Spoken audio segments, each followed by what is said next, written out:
বন্ধুরা এখন কথা বলবো ইউরো কাপ নিয়ে, যেখানে ইউরো কাপের প্রি কোয়ার্টারে পৌঁছে গেল স্পেন। ইতালিকে লজ্জার হাত থেকে বাঁচালেন ডোনারুম্মা। ইউরো কাপের বড় ম্যাচ হলো, কিন্তু সেই ম্যাচ হয়ে দাঁড়ালো একপেশি। ইতালিকে 1-0 গোলে হারালো স্পেন। ওই দিন ইতালির গোলের নিচে জিয়ানলুইগি ডোনারুম্মা না থাকলে হয়তো লজ্জা বাঁচাতে পারতো না 4 বারের বিশ্বজয়ীরা। তো বন্ধুরা, এরকমই সব ফুটবলের খবর জানতে হলে আমার চ্যানেলটিকে অতি শীঘ্রই লাইক, কমেন্ট, সাবস্ক্রাইব করতে ভুলো না ও বন্ধুদের মধ্যে প্রচুর পরিমাণে শেয়ার করে দাও, যাতে আমার 4000 ঘন্টা ওয়াচ টাইম খুব শীঘ্রই পূর্ণ হয়ে যায়।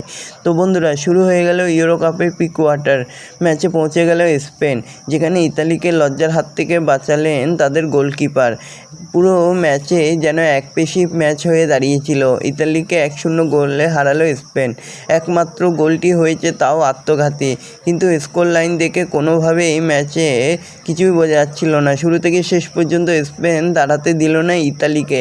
বল নিয়ন্ত্রণ থেকে শুরু করে সবেতেই প্রতিপক্ষের থেকে অনেকটাই এগিয়ে ছিল। রেকর্ড কালকের রেফারির আত্মঘাতী গোল ম্যাচেই তফাৎ গড়ে দিয়েছিল। আগের ম্যাচে ক্রোয়েশিয়াকে প্রথমার্ধেই 3 গোল দিয়ে খেলা শেষ করে দিয়েছিল স্পেন। ওই দিন ইতালিকেও গোলের নিচে ওই গোলকেই লজ্জার হাত থেকে বাঁচালো, না হলে 4 বারের বিশ্বজয়ীরা অন্তত 6টি নিশ্চিত গোল খেয়ে যেতে পারত। তবে গোলকিপার 6টি গোল বাঁচিয়ে দিয়েছিল।